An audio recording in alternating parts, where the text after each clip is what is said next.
নমস্কার নমস্কার নমস্কার নমস্কার নমস্কার নমস্কার নমস্কার নমস্কার নমস্কার নমস্কার আপনাদের সবাইকে সবাইকে সবাইকে নমস্কার জানাচ্ছে আপনাদের সৌমিত্র বসু। সবাইকে অজস্র শুভকামনা জানাচ্ছে, সবাইকে স্বাগত জানাচ্ছে আজকের এই শরণাগত অনুষ্ঠানে এবং সবাইকে শুভ সকাল জানাচ্ছে। আজকে ঈদুজ্জোহা, বকরিদ এবং আজকে ছুটির দিন। সেই সূত্রে অর্থাৎ গতকাল রবিবার ছুটির দিন গেছে, আজকে সোমবার, আজকেও ছুটির দিন, পরপর দুটি চমৎকার ছুটির দিন। এমনটা বড় একটা পাওয়া যায় না বলুন। তো বেনি মাধব শীলের পঞ্জিকা অনুযায়ী আজকের দিনটার কথা বলি। আজকে 2রা আষাঢ় 1431, ইংরেজির 17ই জুন 2024, সোমবার, একাদশী। সূর্যোদয়ের সময় ভোর 4:55, সূর্যাস্তের সময় সন্ধে 6:21। চিত্রা নক্ষত্র। আজকে জন্মে তুলা রাশি, শূদ্র বর্ণ, মতান্তরে ক্ষত্রিয় বর্ণ, রাক্ষসগণ। আমাদের হোয়াটসঅ্যাপে চিঠি পাঠাবার নাম্বার 9831922927। চিঠির গোড়ায় অতি অবশ্যই SG লিখতে হবে। তো এবারে বলি অনুষ্ঠান সম্পর্কে। অনুষ্ঠানে প্রথমে তো পুরাণ চিরন্তন। পুরাণ চিরন্তনে না, একলব্যর কথা বলছিলাম, কিন্তু আজকে একলব্যর কথা বলবো না। তার কারণ গতকাল ছিল একটি বিশেষ দিন, গতকাল ছিল গঙ্গা পূজা।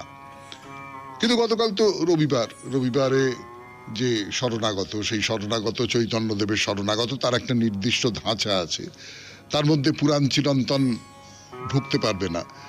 তার ফলে আমরা ওটা বকেয়া রেখেছিলাম। আজকে গঙ্গাকে নিয়ে 2-4টে কথা বলবো, 2-4টে কথাই বলবো। গঙ্গাকে নিয়ে অজস্র কাহিনী, অজস্র আখ্যান প্রচলিত আছে আমাদের পুরাণে, আমাদের মহাকাব্যে।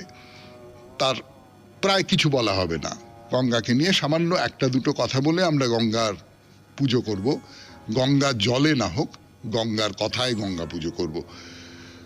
তারপরে চলে যাব স্বামী বিবেকানন্দের রচনা থেকে পাঠ, শিষ্যের সাধনা বলে তার যে প্রবন্ধটি, সেইটি থেকে খানিকটা অংশ পড়ে শোনাবো। তারপর ঠাকুর শ্রী রামকৃষ্ণ পরমহংসদেবের কথামৃত থেকে পাঠ, আপনাদের চিঠিপত্র, এবং শেষে বাইরে দূরে হুগলি জেলার যে সমস্ত মন্দির আছে সেই মন্দিরে ঘুরে ঘুরে বেড়াচ্ছি আমরা। তো এই হলো 92.7 বিগ FM আজকে শরণাগতের অনুষ্ঠান সূচি। এইবার একটু গান শুনে নি, গানের পর ফিরে আসছি গঙ্গার কথায়। আমি আপনাদের সৌমিত্র বসু। পুরাণ চিরন্তন 92.7 বিগ FM শরণাগত অনুষ্ঠানে গঙ্গার কথা বলতে বসেছি আজকে, শুধু আজকেই। একলব্যকে সরিয়ে রেখে পুরাণ চিরন্তনে আজকে গঙ্গাকে নিয়ে 2-4টে কথা। গঙ্গাকে নিয়ে অজস্র গল্প আছে, নানান ধরনের গল্প আছে। গঙ্গা এক নারী এবং তিনি দেবী, এবং তিনি মহাকাব্যের মধ্যে, পুরাণের মধ্যে নানান মানুষের গল্পের সঙ্গে একসঙ্গে মিশে গেছেন, তাদের সঙ্গে নানান সম্পর্ক তৈরি করেছেন। সে ভারী চমৎকার চমৎকার সমস্ত গল্প আছে। একটা দিনে তো সেসব শেষ করা যাবে না। গঙ্গাকে নিয়ে না হয় আমরা একটা অনুষ্ঠান আলাদা করে করেওছি। এর আগেও শরণাগত অনুষ্ঠানে, পুরাণ চিরন্তনে করেছি গঙ্গাকে নিয়ে অনুষ্ঠান।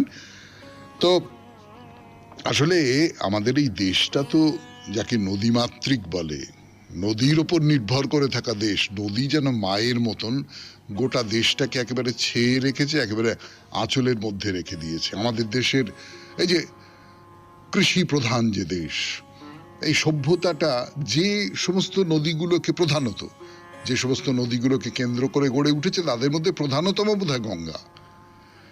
তো গঙ্গার জন্ম হিমালয় পাহাড়ের গঙ্গোত্রী হিমবাহ থেকে, এবং একটা লম্বা রাস্তা পার হয়ে সে বঙ্গোপসাগরে পড়েছে। তো এই সমস্ত নিয়ে কথা না বলে, মানে ভূগোল নিয়ে কথা না বলে, আমরা বরং মহাভারত পুরাণের দিকেই যাই। সেখানে গঙ্গাকে নিয়ে কি বলা হচ্ছে না হচ্ছে সেটা দেখি। যেটা দেখা যাচ্ছে সেটা হচ্ছে গঙ্গাকে নিয়ে একেবারে প্রাচীনতম যে সাহিত্য, আর্যদের যে প্রাচীনতম সাহিত্য ঋগ্বেদ, সেখানে গঙ্গা নদীর প্রায় কোনো উল্লেখ পাওয়া যায় না। প্রায় একটা জায়গায় উল্লেখ আছে, 10ম মণ্ডলে একবার মাত্র গঙ্গার নাম বলা হয়েছে, অন্যান্য যে নদী আছে তার সঙ্গে উচ্চারিত হয়েছে। ইমং মে গঙ্গে যমুনে সরস্বতী সুতুদ্রি স্তোমং সচেতা পরিষ্ঞা। ভাগবত পুরাণে গঙ্গার উৎপত্তি সম্পর্কে বলা হচ্ছে কি, বলা হচ্ছে ভগবান বিষ্ণু বলির যজ্ঞক্ষেত্রে ত্রিবিক্রম মূর্তি ধারণ করেছিলেন। এই ত্রিবিক্রম মূর্তিটা কি? তার ডান পাটা তিনি পৃথিবীর ওপর রেখেছেন, গোটা পৃথিবী তার ডান পা দিয়ে ভরে গেছে।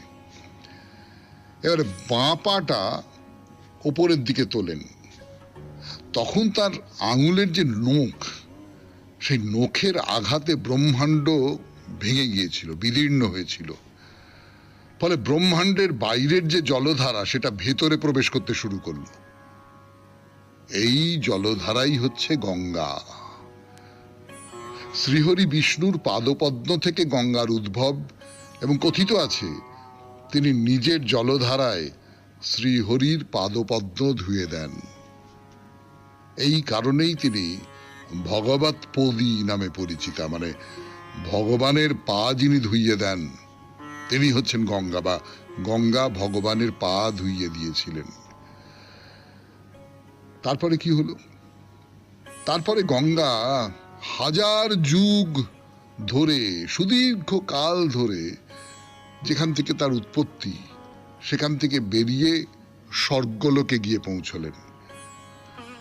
গঙ্গার উৎপত্তি বা স্বর্গে অবতরণ ক্ষেত্রটিকে পণ্ডিতেরা বিষ্ণুপদ নামে অভিহিত করেছেন। গতকাল ছিল গঙ্গা পূজা, আজকে সেই গঙ্গাকে নিয়ে কথা বলছি আমি, আপনাদের সৌমিত্র বসু, 92.7 বিগ FM এ শরণাগত অনুষ্ঠানে। আরো কিছু কথা বলবো, ফিরে আসছি গানের পর। 92.7 বিগ FM এ শরণাগত অনুষ্ঠানে শুনছেন পুরাণ চিরন্তন। কাল ছিল গঙ্গা পূজা, আজকে সেই উপলক্ষে গঙ্গার কথা। এই যে বলছিলাম যেটা, যে গঙ্গার উৎপত্তি মানে স্বর্গে অবতরণ থেকে তার উৎপত্তি, এইটা যদি ধরে নেওয়া যায়, তাহলে এই যেখানে গঙ্গা স্বর্গে অবতরণ করেন সেই জায়গাটা থেকে পণ্ডিতরা বিষ্ণুপদ বলছেন। এবং ধ্রুবর কথা আপনারা সকলে জানেন, পরম ভক্ত, শ্রীহরি বিষ্ণুর ভক্ত। তিনি এই বিষ্ণুপদে অক্ষয় স্থান লাভ করেন। গঙ্গা যখন স্বর্গে অবতরণ করছেন, তখন ধ্রুব এই পরম পবিত্র জলধারাকে নিজের মাথায় ধারণ করেন।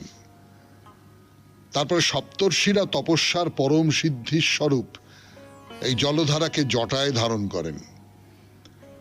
তো স্বর্গ থেকে এইবার গঙ্গা আকাশ মার্গে অবতরণ করেন এবং চন্দ্রমণ্ডল ভাসিয়ে দিয়ে মেরু পর্বতের শিখরে ব্রহ্মা যেখানে আছেন সেইখানে এসে উপস্থিত হন। সেটা হচ্ছে ব্রহ্মলোক। এই ব্রহ্মলোক থেকে গঙ্গা চারটে ধারায় বিভক্ত হয়ে চারদিকে প্রবাহিত হলেন এবং সমুদ্রে মিলিত হলেন। এই যে চারটে ধারা, ব্রহ্মলোক থেকে যে চারটে ধারায় গঙ্গা বেরিয়ে এসেছেন, তাদের নাম হচ্ছে সীতা, অলকানন্দা, বংশু বা কেউ কেউ বলেছেন চক্ষু, এবং ভদ্রা।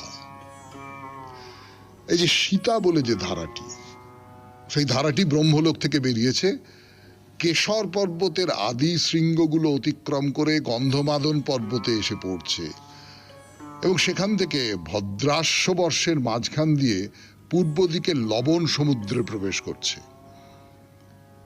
বংশু বা চক্ষু মাল্যবান পর্বত থেকে কেতুমালো বর্ষের দিকে বয়ে এসে সেখান থেকে পশ্চিম দিকে সমুদ্রে প্রবেশ করছে।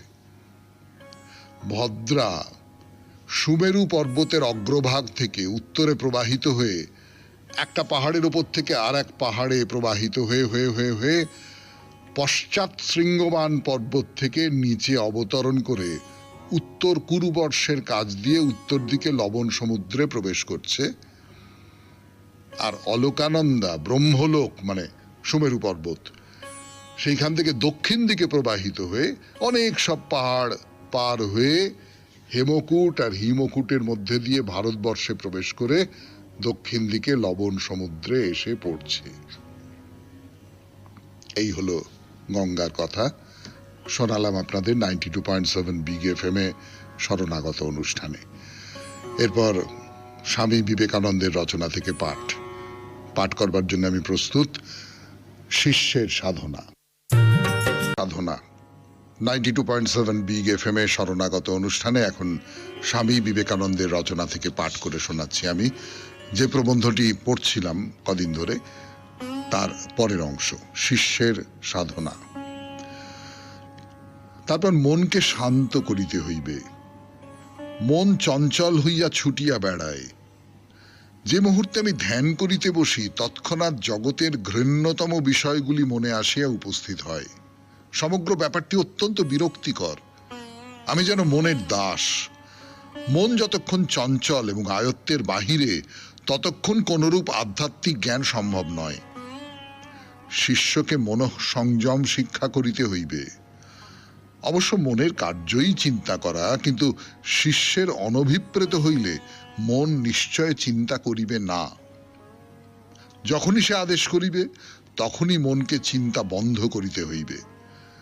উপযুক্ত শিষ্য হইতে গেলে মনের এরূপ অবস্থা অত্যন্ত প্রয়োজনীয়। সহিষ্ণুতার প্রচন্ড শক্তিও শিষ্যকে আয়ত্ত করিতে হইবে। যখন চারিপাশে সবকিছুই ভালো চলে তখন জীবন বেশ আরামপ্রদ বোধ হয়, মনও ভালো থাকে। কিন্তু অপ্রীতিকর কিছু ঘটিলেই সঙ্গে সঙ্গে মনের স্থৈর্য নষ্ট হইয়া যায়। উহা ভালো নয়। সকল দুঃখ কষ্ট বিনা অভিযোগে এতটুকু দুঃখী না হইয়া, এতটুকু প্রতিরোধ প্রতিশোধ বা প্রতিকারের চেষ্টা না করিয়া সহ্য করো। ইহাই যথার্থ সহিষ্ণুতা। ইহা তোমাকে অর্জন করিতে হইবে। পৃথিবীতে ভালো এবং মন্দ চিরকালই আছে। মন্দটির অস্তিত্ব অনেকে ভুলিয়া যায়, অন্তত ভুলিবার চেষ্টা করে। যখন মন্দ আসে তখন তাহারা উহার দ্বারা সহজে অভিভূত হইয়া পড়ে এবং বিরক্তি বোধ করে। আবার কেহ কেহ কোনরূপ মন্দের অস্তিত্বই স্বীকার করে না এবং সবকিছুকেই ভালো বলিয়া মনে করে। উহাও একটি দুর্বলতা। উহাও মন্দ জিনিসের প্রতি ভীতি হইতে সঞ্জাত। যদি কোনো দুর্গন্ধ দ্রব্য থাকে, গোলাপ জল ছিটাইয়া তাহাকে সুগন্ধ বলা কেন? হ্যাঁ, জগতে ভালো মন্দ দুই আছে। ভগবান মন্দ জিনিস জগতে রাখিয়াছেন, কিন্তু তোমাকে তাহার উপর চুনকাম করিতে হইবে না। কেন মন্দ রহিয়াছে সে সম্বন্ধে তোমার মাথা ঘামানো প্রয়োজন নাই। ভগবানে বিশ্বাস রাখো এবং চুপ করিয়া থাকো। আমার গুরুদেব শ্রী রামকৃষ্ণ অসুস্থ হইয়া পড়িলে জনৈক ব্রাহ্মণ রোগমুক্তির জন্য তাহাকে তাহার প্রবল মনঃশক্তি প্রয়োগ করিতে বলিয়াছিল। তাহার মতে আচার্যদেব যদি দেহে রোগাক্রান্ত অংশটির উপর তাহার মন একাগ্র করেন তবে অসুখ সারিয়া যাইবে। শ্রী রামকৃষ্ণ বলিলেন, কি? যে মন ঈশ্বরকে দিয়াছি সেই মন এই তুচ্ছ শরীরে নামাইয়া আনিব? দেহ এবং রোগের কথা তিনি ভাবিতে চাহিলেন না। তাহার মন সর্বদা ঈশ্বরে তন্ময় হইয়া থাকিত। সে মন সম্পূর্ণরূপে ঈশ্বরে অর্পিত হইয়াছিল। তিনি এই মন অন্য কোনো উদ্দেশ্যে ব্যবহার করিতে রাজি ছিলেন না। শুনলেন স্বামী বিবেকানন্দের রচনা থেকে পাঠ 92.7 বিগ এফএম এ শরণাগত অনুষ্ঠানে। এরপর কথামৃত। এবারে কথামৃত 92.7 বিগ এফএম এ শরণাগত অনুষ্ঠানে আমি আছি আপনাদের সঙ্গে, আপনাদের সৌমিত্র বসু। ঠাকুর তার নানান কথা হচ্ছে, তো এটা ওটা সেটা, তার নানান উপদেশ, তার নানান তিনি বলছেন, নিজের সম্পর্কে বলছেন। কখনো কখনো এমন সব কথা বলছেন যাতে করে খুব হাসির রোল উঠে যায় আর কি। যেমন ঠাকুর বলছেন, সেটা খুব হাসির কথা আপাত দৃষ্টিতে, আবার খুব হাসির কথা নয়, কিন্তু বলছেন যে আমি মাঝে মাঝে কাপড় ফেলে আনন্দময় হয়ে বেড়াতাম। তো শম্ভু একদিন বললে, ওহে তুমি তাই ন্যাংটো হয়ে বেড়াও, বেশ আরাম। আমি একদিন দেখলাম এই যে জামা কাপড়, এই যে যা কিছু আমাদের আচ্ছাদন করে রাখতেই হয়, এর সূচনাটা তো হয়েছিল প্রকৃতির যে আক্রমণ, সেই আক্রমণের হাত থেকে নিজেদের বাঁচাবার জন্য, তাই তো হয়েছিল। অর্থাৎ ধরা যাক প্রচন্ড শীত, সেই শীতটাকে আটকাতে হবে, বা প্রচন্ড তাপ, গরমের তাপ, সেই তাপটাকে আটকাতে হবে, শরীরকে একটা আচ্ছাদনের মতন দিয়ে রাখা। ভেবে দেখুন, এই এই প্রয়োজনের খাতিরেই কিন্তু জামা কাপড়ের উদ্ভব হয়েছিল। তার আগে আদিম মানুষ তো জামা কাপড় পরতো না। কিন্তু আস্তে আস্তে আস্তে আস্তে ওটা কিরকম আমাদের আমাদের আমাদের লজ্জা, আমাদের সম্ভ্রম, আমাদের যা কিছু প্রেস্টিজের বোধ যাকে বলে, আত্মসম্মান, এই সব কিছুর একটা প্রতীক হয়ে গেল। জামা কাপড় না পরলে তাকে অসভ্য বলা হয়, এইরকম এটা হয়ে গেল। এবং এই যে জামা কাপড়, কার জামা কাপড় কিরকম সেই অনুযায়ী তার শ্রেণী নির্ণয় করা হয়। মানে জামা কাপড় কিন্তু একটা খুব গুরুত্বপূর্ণ ব্যাপার হয়ে উঠলো, মানুষকে কি চোখে দেখবো আমি সেই ব্যাপারে, তাই না? খুব অদ্ভুত কিন্তু ব্যাপারটা, ভেবে দেখুন। তো ঠাকুর বলছেন যে আমি জামা কাপড় সব খুলে ফেলে ঘুরে ঘুরে বেড়াতাম। বালক ভাবতো। এবং ঠাকুরের এমনিতেও তো আপনারা জানেন, সকলে কথামৃত যারা পড়েছেন তারা সকলে জানেন, বা ঠাকুর সম্পর্কে অন্য যেসব স্মৃতি কথা সেগুলো যারা পড়েছেন তারা জানেন যে ঠাকুর খুব জামা কাপড় রাখতে পারতেন না গায়ে। এবং তাই দেখে কারুর কোনো মনের মধ্যে ওই বাচ্চা ছেলে যেমন ন্যাংটো হয়ে যায় সেই রকম ন্যাংটো হয়ে যেতেন। তো ঠাকুর বলছেন যে আমি তো খুলে ফেলেছি। তা শম্ভু বলল যে তুমি বেশ ন্যাংটো হয়ে বেড়াও, তা আমিও একদিন দেখলাম, খুব আরাম খুব আরাম, আমি একদিন করে দেখলাম কিরকম লাগে। এক ধরনের একটা মুক্ত হয়ে যাওয়ার আনন্দ পাওয়া যেতে পারে, একটা একটা আমি কোনো কিছুই নেই আমার, আমি একেবারে সচ্চিদানন্দ, এইরকম একটা। এই সুরেন্দ্র বলছেন যে অফিস থেকে এসে জামা চাপকান খুলবার সময় বলি, মা তুমি কত বাঁধাই মেধেছ। এইটা ধরুন আপিসে, আজকের দিনের কথা আমি যদি বলি, আপিসে আপনাকে কোট প্যান্ট পরে যেতে হতো বা যেতে হয়, বা অন্তত গুঁজে শার্ট পরে জুতো পরে। এই যে আপনাদের বলছিলাম না, কথায় কথায় মনে পড়ে গেল, এটা আমার এখন বলতে ইচ্ছে করছে আর কি। এই যে আপনাদের বলছিলাম যে আমি বুড়ো বয়সে একটা জামাই ষষ্ঠীর নেমন্তন্ন পেয়েছি, আমার তিনি সম্পর্কে আমার শ্যালক, কিন্তু আমি তাকে খুব শ্রদ্ধা করি, আমার চেয়ে বয়সে অনেক বড় তিনি, এবং মানে দাদা বৌদি আমাকে খাওয়ালেন। তো তারা প্রথমে একটা জায়গায় নিয়ে যাবার কথা ভেবেছিলেন, কিন্তু সেইখানে ওই শার্ট প্যান্ট জুতো এইসব পরে যেতে হতো। তো আমি একটু কিন্তু কিন্তু করছিলাম, আমার তো অভ্যেস নেই। উনি বলেন না না না, তাহলে যাবো না, ওখানে যাবো না, যেখানে তুমি কমফোর্টেবল সেইখানে যাব, যেখানে তুমি আরাম আয়েসে খেতে পারবে সেইখানে যাব। ও এরকম যাব না, ওখানে যাব না। এই যে আরাম আয়েস, নিজেকে মুক্ত করে দেওয়া, এই মুক্ত করে দেওয়ার যে দাবি, সেই দাবিটা ঠাকুর বলছেন যে জামা কাপড় খুলে ফেললাম। হ্যাঁ, এই যে কত পাকে জড়িয়েছি। ফিরে আসছি এই কথা নিয়ে আরো কথা বলবার জন্য 92.7 বিগ FM এ শরণাগত অনুষ্ঠানে গানের পর। সুরেন্দ্র যে কথাগুলো বলছিলেন 92.7 বিগ FM এ শরণাগত অনুষ্ঠানে আমি শোনাচ্ছিলাম আপনাদের, যে বাইরের পোশাক, এই বাইরের পোশাকের সঙ্গে আমার মানমর্যাদা, আমার পজিশন, আমার সবকিছু একেবারে জড়িত হয়ে রয়েছে। এই সমস্তগুলো তো আসলে অনিত্য, সে তো আমরা জানি, আমরা কথামৃত যারা পড়ছি তারা তো জানি যে এই সবটাই অনিত্য, সবটারই কোনো মানে নেই, সবটাই শেষ হয়ে যাবে। আমি চাকরি থেকে অবসর নেবার পরে আর আমি এইরকম এইগুলোর কোনো দাম থাকবে না, এগুলো সব তাকে তুলে রাখা হবে। আমি যে যা সব পোশাক আশাক পরতে হয় আমাকে, সেই সমস্ত পরবার আর কোনো বাধ্যতা থাকবে না। তো অফিস থেকে ফিরে জামা চাপকান খুলবার সময় বলি, মা তুমি কত বাধাই মেধেছ। ঠাকুর এই সূত্র ধরে বলছেন যে অষ্টপাশ দিয়ে বন্ধন, 8 রকমের বন্ধন আছে। কি কি বন্ধন আমরা নিজেদের জীবনের সঙ্গে একটু মিলিয়ে নেবার চেষ্টা করে দেখি তো। লজ্জা, লজ্জা তো আছেই, আমাদের নানান রকমের লজ্জা আছে। তো আমাদের যে সামাজিক আচার ব্যবহার ইত্যাদি ইত্যাদি, আমরা ইচ্ছে করলেই যা তা করতে পারি না। যেখানে অনেক মানুষ রয়েছেন সেখানে, এমনকি নিজে যখন একা, নিজের মুখোমুখি যখন, তখন আমরা যা ইচ্ছে তাই করতে পারি না। ভেতরে একটা কোথাও কোনো লজ্জা থাকে, ঘৃণা, এটা করবো না, এটা করবো না, এটা খাবো না। হ্যাঁ, আমি কি বিষ্ঠা আহার করতে পারি? ঘৃণা। আমার বাড়ির একদম প্রায় সামনে গত রাতে একটা অ্যাক্সিডেন্ট হয়েছে। 3টি ছেলে, তারা সম্ভবত মত্ত অবস্থায় বাইকে করে যাচ্ছিল, ভোর রাতের দিকে ধাক্কা খেয়ে মারা গেছে। তো আমি যখন সকালবেলা দুধ আনতে গেলাম তখন সেখানে তখনও পর্যন্ত খানিকটা রক্ত পড়ে আছে। খুব ঘেন্না করতে লাগলো, অথচ সেই রক্ত তো আমার শরীরের মধ্যে রয়েছে।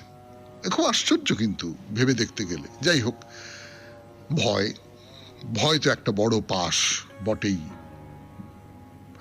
জাতি অভিমান, আমি উঁচু জাতি তুমি নিচু জাতি, এই যে সব নানান রকমের অভিমান আছে, এই জাতীয় অভিমানের জায়গাটা কিন্তু, এই জাতীয় অভিমান খানিকটা পর্যন্ত অন্তত শহুরে শিক্ষিত নাগরিক মানুষজনের মধ্যে এই জাতীয় অভিমানের ব্যাপারটা যদি বা কমে থাকে খানিকটা, অন্য রকমের অভিমান আছে। আমি এত টাকা মাইনে পাই, আমি এই রকম চাকরি করি, আমার এই রকমের বাড়ি, এই রকমের গাড়ি, বা আমার নেই, এই আমার যারা আছে তার ভেতরে একটা অভিমান আছে, আছেই, তলায় তলায় তলায় তলায় সেই অভিমানটা বয়ে চলেছে। সেখান থেকে বেরোনো খুব মুশকিল। সংকোচ, কোনো কিছু গোপন করবার ইচ্ছে, এই যে 8টা বন্ধন, এই 8টা বন্ধনে আমরা বাধা পড়ে আছি। এবং এই যে পোশাক আশাকের কথা হচ্ছিল, সেই পোশাক আশাকের মধ্যেও কিন্তু এই 8টা বন্ধন কাজ করে যায়। এই যে লজ্জা, ঘৃণা, ভয়, জাতীয় অভিমান, সংকোচ, গোপনের ইচ্ছা, এই সমস্ত কিছু কিন্তু কাজ করে যায়। এই কথা বলে ঠাকুর গান গাইছেন। কি গান শোনাবো? সেই গান মানে আমি গেয়ে শোনাবো না, গানের কথাগুলো শোনাবো 92.7 বিগ FM এ শরণাগত অনুষ্ঠানে। শোনাবো গানের পর, শোনাবো বলিনি কিন্তু, এই 92.7 বিগ FM এ শরণাগত অনুষ্ঠানে ঠাকুর গান গাইছেন। ঠাকুর খুব ভালো গান গাইতে পারতেন। তো আমি ওই খেদে খেদ করি শ্যামা, শ্যামামা উড়াচ্ছ ঘুড়ি ভব সংসার বাজার মাঝে, ঘুড়ি আশা বায়ু ভরে উড়ে বাঁধা তাহে মায়া দড়ি। বলে আবার ব্যাখ্যা করছেন, মায়া দড়ি কিনা মাঘ ছেলে, বিষয়ে মেজেছ মাঞ্জা কর্কশা হয়েছে দড়ি। বিষয় মানে হচ্ছে কামিনী কাঞ্চন। মাঞ্জা, আপনারা ছোটবেলায় মাঞ্জা দিয়েছেন? হ্যাঁ, ছোটবেলায় আমরা খুব মাঞ্জা দিতাম, সেই সুতো টেনে এ প্রান্ত থেকে ও প্রান্ত, তাতে তাতে নানান রকম সব কাঁচের গুঁড়োর সঙ্গে আরো নানান সব মিশিয়ে ওই হাত টাত কেটে যেত, সেই সমস্ত দিয়ে মাঞ্জা দিয়েছি। তো মাঞ্জা দিলে দড়িটা কর্কশ হয়ে যায়, যাতে অন্য ঘুড়িকে কেটে দেওয়া যায় আর কি। দড়িটা ওই কাঁচ তার সঙ্গে মিশে যায় তো সুতোটার সঙ্গে, তার ফলে কর্কশ হয়ে যায়। তো বলছেন যে বিষয়ে মেজেছ মাঞ্জা কর্কশা হয়েছে দড়ি, মানে এইখানে মাঞ্জাতে যে মশলাটা দেওয়া হয়েছে সেটা হচ্ছে কামিনী কাঞ্চন। তো আরেকটা গান বলছেন যে ভবে আশা খেলতে পাশা বড় আশা করেছিলাম, আশার আশা ভাঙা দশা প্রথমে পঞ্জুরি পেলাম, পবার 18-16 যুগে যুগে এলাম ভালো, শেষে কচে 12 পেয়ে মাগো পঞ্জা ছক্কায় বদ্ধ হলাম, 6-2 8 6-4 10 কেউ নয় মা আমার বশ, খেলাতে না পেলাম যশ এবার বাজি ভোর হইল। একেবারেই ওই পাশা খেলার নানান রকম নিয়ম কানুন আমরা জানি না। ঠাকুর ব্যাখ্যা করে দিচ্ছেন, পঞ্জুরি মানে পঞ্চভূত, পঞ্জা ছক্কায় বন্দী হওয়া মানে পঞ্চভূত আর 6 রিপুর বশ হওয়া। 6-3 নয় ফাঁকি দেব, 6কে ফাঁকি দেওয়া অর্থাৎ 6 রিপুর বশ না হওয়া, 3কে ফাঁকি দেওয়া মানে 3 গুণের অতীত হওয়া। শুনলেন কথামৃত থেকে পাঠ 92.7 বিগ FM এ শরণাগত অনুষ্ঠানে। এরপর গান, গানের পর আপনাদের চিঠিপত্র। এবার আপনাদের চিঠিপত্র।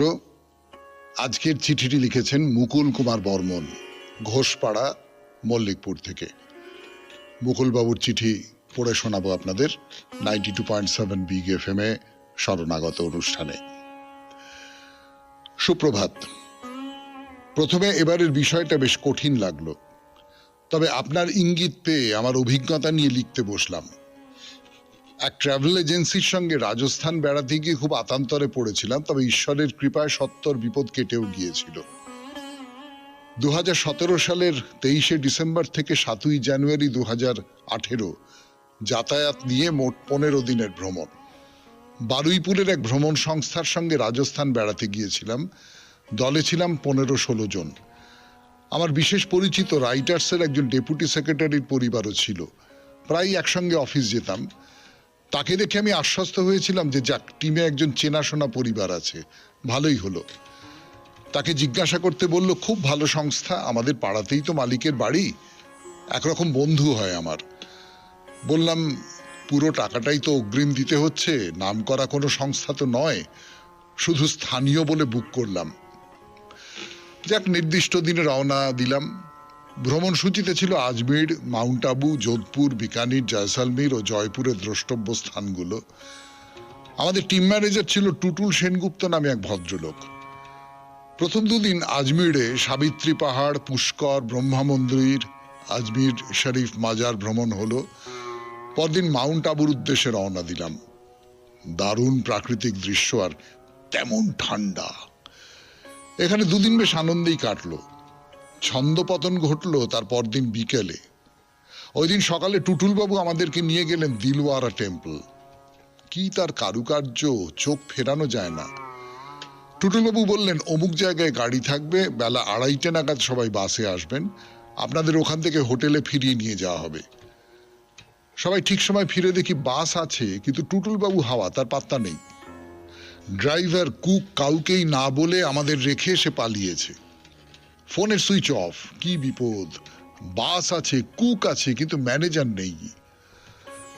কলকাতায় মালিককে ফোন করতে সে তো অবাক। কুক বলছে, আমার কাছে যা আছে রাত্রিটা চালিয়ে দেব। বাসের ড্রাইভার বলছে, আমাকে নির্দেশ না দিলে আমি পরের দিন বিকানির হোটেলে নিয়ে যেতে পারবো না। মালিক বলছে, কলকাতা থেকে লোক পাঠালে তো মাউন্ট আবু পৌঁছতে 3 দিন সময় লাগবে। তাহলে উপায়? আমাদের অবস্থা শোচনীয়।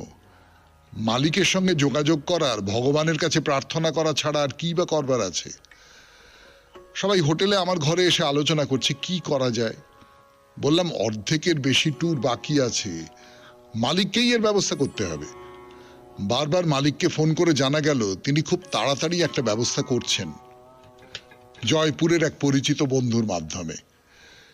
ইতিমধ্যে আমাদের কুক পাকোড়া আর কফি নিয়ে এলো। তারও মুখ শুকনো। এমন তো কখনো হয়নি। এতদিন এই সংস্থার সঙ্গে কুক হয়ে ভ্রমণ করছে। এমন সময় দেবদূতের মতো লক্ষ্মীনারায়ণ বাবু নামে এক অবাঙালি ব্যক্তি এসে বললেন, আমার নাম লক্ষ্মীনারায়ণ মিশ্র, আমি জয়পুর থেকে এসেছি, আপনাদের মালিক আমাকে ফোনে সব বলে দিয়েছেন, কোনো চিন্তা নেই, বাকি ট্যুরটা আমি করাবো। সবাই হাঁপ ছেড়ে বাঁচলাম। কলকাতায় মালিকের সঙ্গে ফোনে ব্যাপারটা কনফার্ম হলাম। লক্ষ্মীনারায়ণ বাবু আমাদের যত্ন সহকারে ট্যুর করালেন। হোটেল তো আগে থেকেই বুক করা ছিল।